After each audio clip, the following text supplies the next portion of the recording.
Welcome to Team Tigio Court TV, where we upload videos every single day. So make sure you subscribe to our channel, like our videos, and share our videos. All right, good morning. We're back on the record in the 53rd Circuit Court for the County of Sheboygan. We are providing public access to our civil docket, both in the courtroom and also online. And our next case is Beerling Companies, LLC versus Ham Paper, LLC, file 24-9065CB. Counsel, you want to state your appearances, beginning with plaintiff? Good morning, Your Honor. David Pushkar on behalf of the plaintiff, Beerling Companies. Good morning, Your Honor. Francis Belzer Wilson on behalf of defendant Ham Paper 11 LLC. And I can also tell the court, Mr. Fleming, who there is my client representative. So he's calling me to observe. Yep. All right. All right. This is defendant Ham Paper's motion for summary disposition under C10. And I've read the motion, the response, the reply, and the attachments, and you both have done an excellent job preparing me for the law and the factual issues at issue here. So I appreciate that. Go ahead, Ms. Wilson, with any argument you wish to make. Thank you, Your Honor. I'll try not to belabor any of the points. It's clear the court is prepared. But just as a brief overview, hopefully, this is a case where the plaintiff has filed a 2-count complaint against Great Lakes Tissue Company, for which they have a default, and against my client, Ham Paper 11 LLC. And turning first to the breach of contract claim, Your Honor. The contract at issue is located as Exhibit 5 of the brief. It's a 2-page contract. It's undisputed that the contract was prepared by plaintiff, and that at the time it was prepared, and at every time after, all parties to the contract itself believed that the contract was between Beerling, the plaintiff, and Great Lakes Tissue Company, the defendant. The contract was signed by Great Lakes Tissue Company by a Julie LaFond. In the briefing, Your Honor, I just point out she now goes by a different name. I believe it's her married name, so which is Caligari. She testified that she was an employee of Great Lakes Tissue Company, and that she was not an employee or agent of Ham Paper 11, which is confirmed by Mr. Hamco's affidavit and testimony, Mr. Hamco being a member and manager of Ham Paper 11. Interestingly, the plaintiff seems to want to rely on its own inaccuracies in its 2-page contract here that it drafted, and somehow foist some type of liability onto my client because they, being Beerling, defined Great Lakes Tissue Company as an owner. Just because they didn't do any due diligence. That's also supported by the record, Mr. Cornell. Mr. Passiano, and I apologize if I said his name incorrectly, his deposition testimony is cited. He was dealing with Julie LaFond in regards to this. At no time did she represented anybody or was acting on behalf of anybody other than Great Lakes Tissue. And she signed this document in her capacity for Great Lakes Tissue Company. So, Your Honor, the contract at issue is in no way does it indicate that it's with Ham Paper. Ham Paper didn't sign it. It didn't authorize it. It actually had no knowledge that this contract was being signed, which is all supported by the testimony. I think that within this contract that Beerling prepared, it just defines Great Lakes Tissue Company as an owner. In no place does it represent that it is actually an owner. And I mean, they could have chosen any title to put after Great Lakes Tissue Company. They could have put astronaut. I assure you, Judge, it would not make Julie LaFond an astronaut. Just because Beerling has an inaccuracy in their definition of who Great Lakes is does not somehow make Hom Paper a party to this contract, nor does it create some type of agency, as plaintiff's counsel has brought up in their response brief. No one thought that Great Lakes Tissue Company was acting on behalf of Hom. Julie LaFond, who signed this, did not believe she was acting on behalf of Hom. And at no point in time did Hom authorize Great Lakes or Julie LaFond to act on its behalf. And the lease that plaintiff's counsel looks at in its response expressly states at section 26.3, I believe it is, that there is no agency relationship. So that takes us past the breach of contract argument, Your Honor. My client, Hom Paper 11, is not a party to this contract. Next, we go to your unjust enrichment argument, Your Honor, which, as I'm sure this court is well aware, where there's an express contract between two parties, the contract governs. Only in instances where there's been some misrepresentation or fraud or some type of wrongdoing by a third party that potentially benefits from other parties' contract, can the non-party to the contract be held liable? And that is well established in our courts under the Morris Pumps and its progeny, Your Honor. I'll cite it in the briefing. And here, there's no question. There's no issue of fact. Hom Paper didn't know this contract was executed. It didn't know it was being performed. It in no way requested the services. It is clear from the deposition of the 5 plaintiff representatives, being Mr. Fleming, Mr. Pisano, Mr. Cornell, Mr. Farver, and even a Miss Forrest. They had never heard of Hom. Nobody represented to them in their dealings that individual was working on behalf of Hom. Hom had no idea this was going on until after the fact. So under the case law that's cited, being Morris Pumps, its progeny, Landstar, my client, Hom Paper, did not request the services. It didn't mislead anybody about the services. Therefore, there can be no unjust enrichment claim. Turning quickly then. What am I to make of the plaintiff's response that, I mean, although they don't expressly concede anything, the tenor of their response seems to be putting the eggs in the unjust enrichment basket more than the contract claim, which I think is admittedly the weaker. But what am I to make in the context of an unjust enrichment claim of the fact that your client was in fact enriched? The question is whether that's unjust to allow them to retain that benefit without paying for it when there's the web of ownership interests that the plaintiff has alleged. What's your response to that? Sure, Your Honor, and that was the point I was just going to turn to. That's this interconnectedness argument that counsel raises for the very first time in its response brief months after the close of discovery. What this is a disguised breach of, a disguised piercing the corporate veil or alter ego theory. And as I'm sure Your Honor is well aware, the courts are reluctant to disregard separate entities when formalities have been followed. Now, here, or I should say in instances where the courts are willing to look at that, that's for situations where an owner or somebody within, the line of ownership has somehow perpetrated a fraud or a wrongdoing. Here, Hom Paper has no ownership in Great Lakes Tissue. This is not a viable legal argument for counsel. Moreover, the courts have held, and I'll cite the Glenn factors. There's about four of them, Your Honor. I'm sorry, maybe there's 5 of them. Let me turn to that, please. Allegations or evidence of undercapitalization, that separate books were not kept, separate finances were not kept, that a corporation was used for a fraud or an illegality, the corporate formalities were not followed, and whether a corporation is a sham.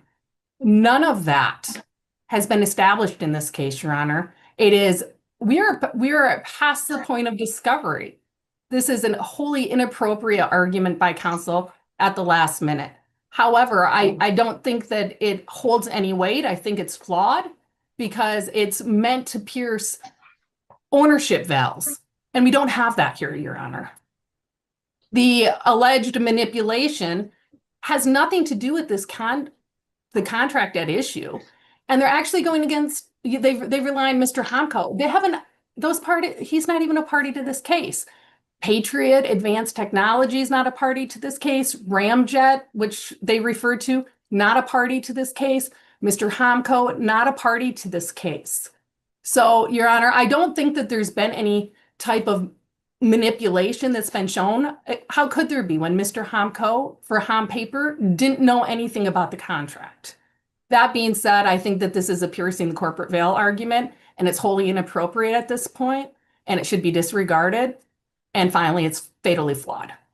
If you have any other questions, I'm happy to answer them, Judge. Okay, thank you. Mr. Pushkar, go ahead with your response. Thank you, Your Honor. Would you prefer I address the court from the table or the? Whichever you feel more comfortable with, that's fine. Thank you. Your Honor, this is a particularly unusual collection case because there's no assertion here that airline companies did anything wrong, didn't do the work correctly. And there's no assertion here that the property didn't obtain a tangible benefit from the work that was done. There were mounds of what's called polymaterial, which I understand to be a byproduct of the paper process. That product was contaminated with asbestos when the roof collapsed. Now, we're here on summary disposition, and the facts are supposed to be viewed in the light most favorable to plaintiff. If you take a look at our statement of facts, and as we kind of go through the background here, Mr. Kip Boy, who was the key person involved in all of this, testified that Hom Paper knew about the issues with the roof, okay, in advance of this contract coming into place. So we have that knowledge going in. We have a lease, and the lease has a number of different terms in it: repair, maintenance, keep the property safe, keep it upkept. Your Honor notes that, when looking at the two claims, which one would be the strongest, breach of contract or unjust enrichment? I agree that the unjust enrichment claim is strongest. I actually think it's quite strong because you don't need to get into this fraud or misleading argument at all.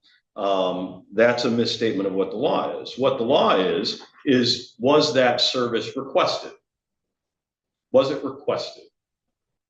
The lease doesn't just request it, it requires it.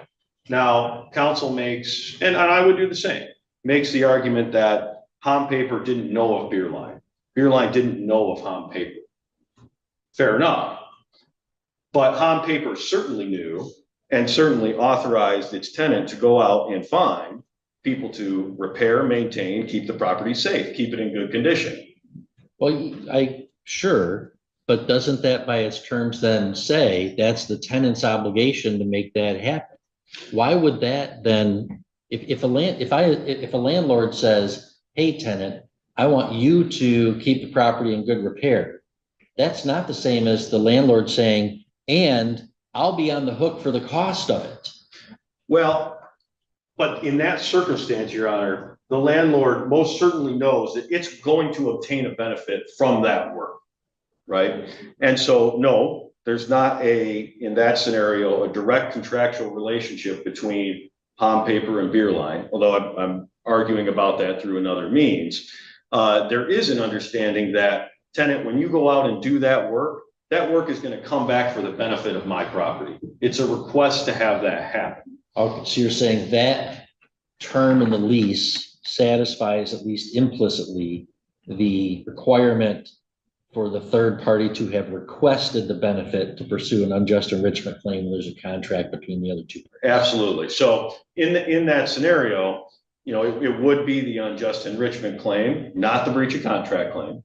I certainly agree that when there is an express contract, the terms of that contract cover between the parties. And that's why this particular case is explicitly pled in the alternative with these two counts. In terms of going through kind of and I want to make clear when you take a look at that, it's not it's not a must request, and there must be some kind of misleading of the corporate form or some kind of fraud or something like that. It's not an and, it's an or. If there's a request for those types of services and those services are performed and they benefit, which they clearly do, that's not even really in dispute in this motion. That's enough for liability on that count. We have presented, Your Honor, with probably too many, but some charts and tables and things like this, which go through the corporate formalities issues with respect to these entities. The thing that I want to point out for Your Honor on this is Mr. Homko is on both sides of these transactions, and he is all the way through. Well, when I got the reply brief this past week, one thing that I noted immediately was there were at least 3 new pieces of evidence coming in the reply brief that were not in the original briefing. We have Mr. Homko's affidavit, and we have an affidavit from a deceased individual who indicates that he is actually the board chair of Patriot. What's important to note about that is that that affidavit post dates all the work done by Beerline. Okay. What the evidence viewed in the light most favorable to my client is that Mr. Homko was directly involved with all these entities at all relevant times. And I think when you couple that with Mr. Boyd's testimony that that Hom Paper knew of these issues with the roof, and that it makes certainly viewing the evidence in the light most favorable to us creates an issue of fact, I think, on that point. In terms of this issue of the alter ego theory not being proper, I have a few cases here, Your Honor, that go through, and this is something raised in the reply brief, that go through what that theory is. It's not a claim. It's not we wouldn't have in our complaint count 3 alter ego. The case law is very, very clear on that. What happened here is that throughout the course of, Well, I mean, I agree with you on that you don't need to have a count 3 to get there. But I wonder on the substance of it, though, all that would allow you to do is sort of pierce through these entities from Great Lakes Tissue to its owner, Patriot Advanced, or any of those owners, which include Ramjet. But that still doesn't get you to proving that Great Lakes Tissue was nothing more than an instrumentality of Hom Paper. So I'm not seeing enough of the connection there other than just a landlord tenant. Understand that the other thing I would ask the court to keep in mind, though, is that Hom Paper acquired the property through something called Hom Properties, which got the property from Great Lakes Tissue at the same time as all these ownership transactions were happening. So it's not just the lease component that ties these together, it's the transfer of the real estate as well. Then coupled with the fact that all of those entities don't have many records. And we went through all of that with Mr. Homko in his deposition testimony. Well, I mean, when we're looking at, though, the unjust enrichment claim, I mean, you have a contract with Great Lakes Tissue that they didn't pay the bill. You've got a default against them. I mean, honestly, if they were a collectible entity, you wouldn't even be going after Hom Paper. So I'm having a hard time getting to unjust enrichment against Hom Paper when your client has a contract, has a debtor, you can obtain a judgment against that debtor. Your client, before doing a several $100,000 contract, could have and did not seek a personal guarantee. And so now we're just going to reach out and grab who we can find. Let's grab the landlord and let's try to make them liable for this bill. If there's an unpaid bill, the law's got to ask who should be stuck with that bill, the landlord or the one that did the contract. I grant you, the landlord obtained a benefit. So there's some argument there. But between the 2 people, where would the law justly place this risk of loss? Wouldn't it be on the party that, contracted and didn't get a personal guarantee, and you can get a judgment against the party you contracted with? But why should the landlord be on the hook? My pushback to you there, Your Honor, would be that reasoning would allow a landlord who knows it's going to obtain a benefit to contract all risk of that issue away from itself. through the tenant. And I don't think that's what the law allows here.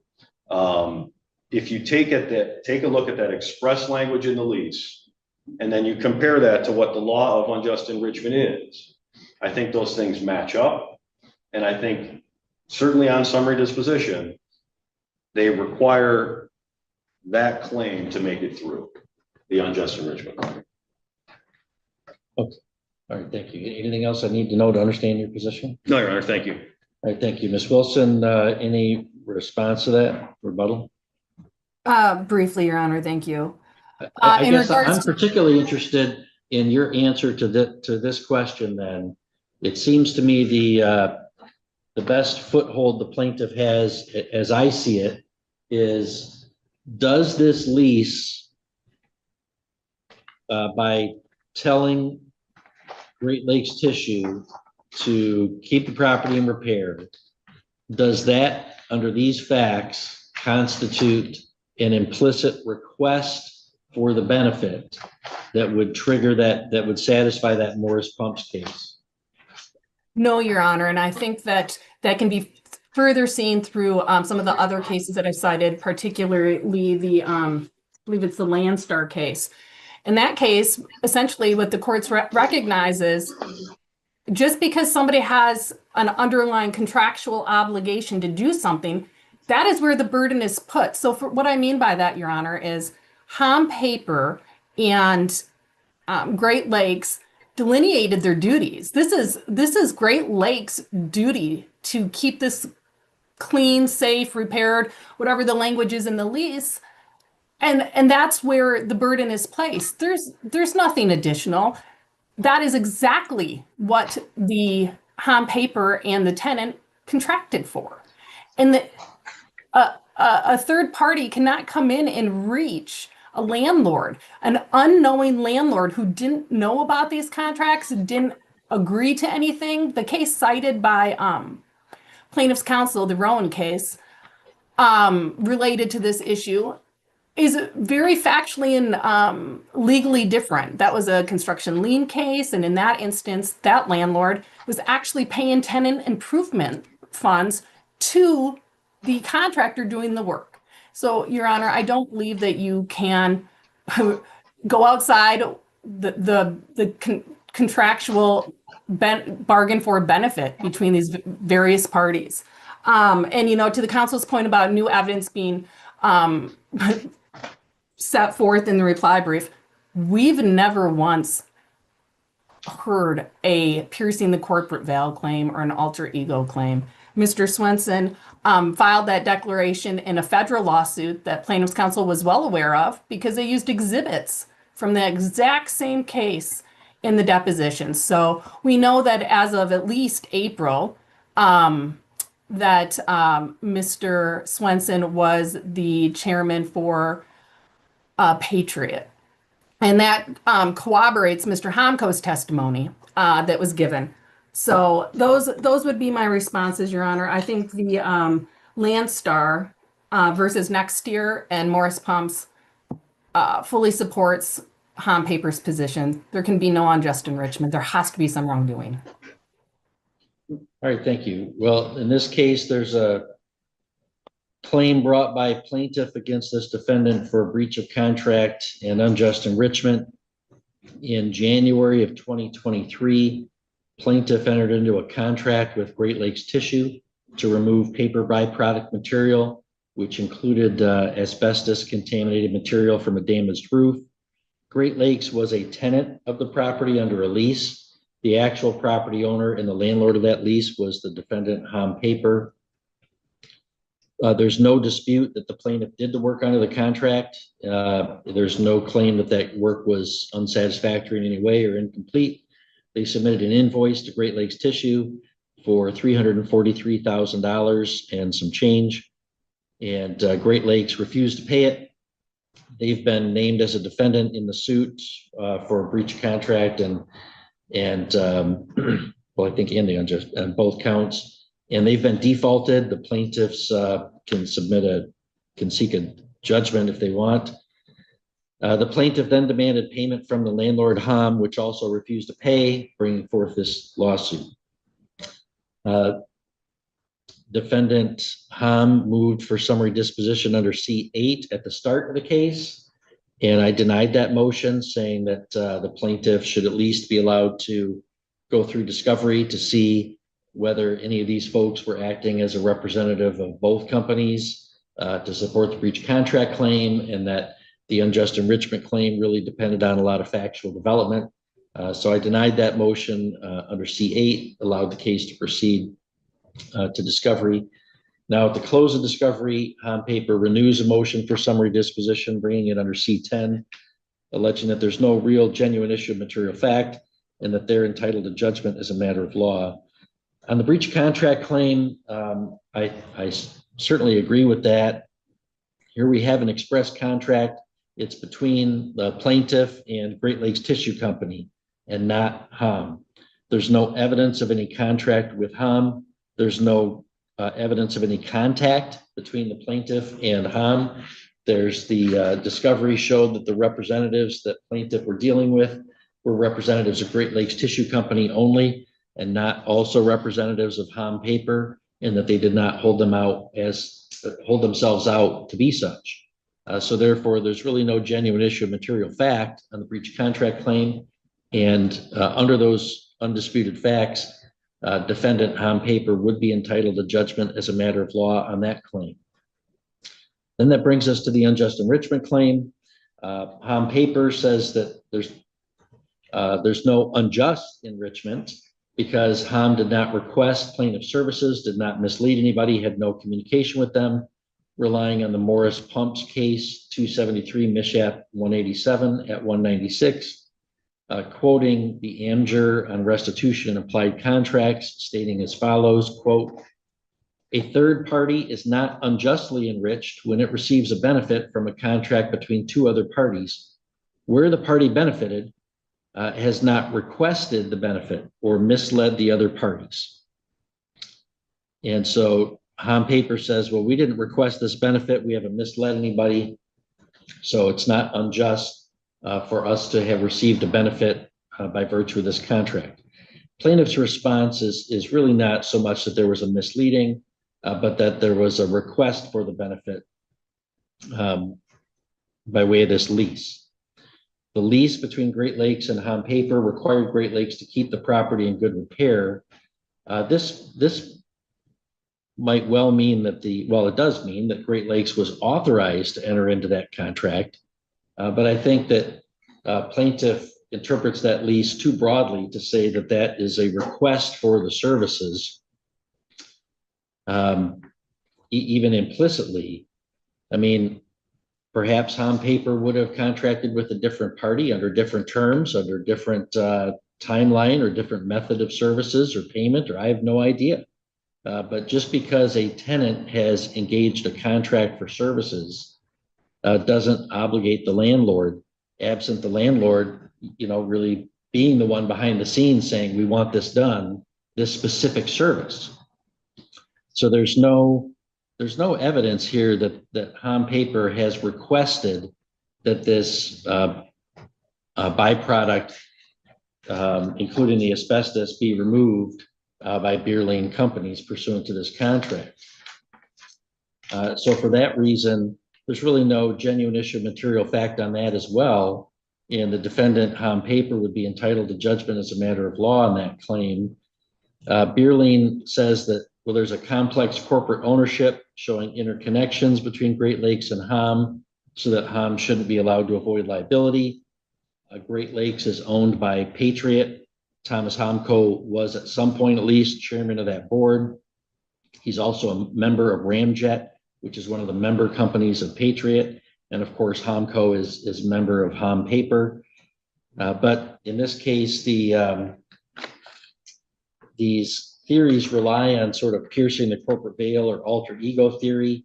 But the plaintiff just sort of throws that out there, showing that there's a web of ownership interests that falls far short of piercing any of these corporate entities.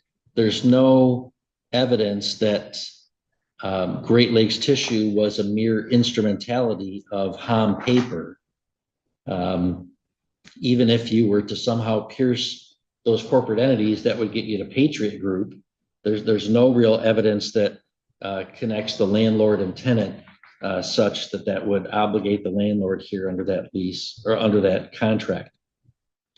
So there's really no genuine issues of material fact that would require a trial in this case. The question really comes down to the breach of contract. I think clearly the defendant wins. And on the unjust enrichment, it really comes down to, does this lease requiring the tenant to keep the property in reasonable repair constitute an implicit request for these services? We don't need a trial to do that. There's no question of fact here. It's just how you interpret that.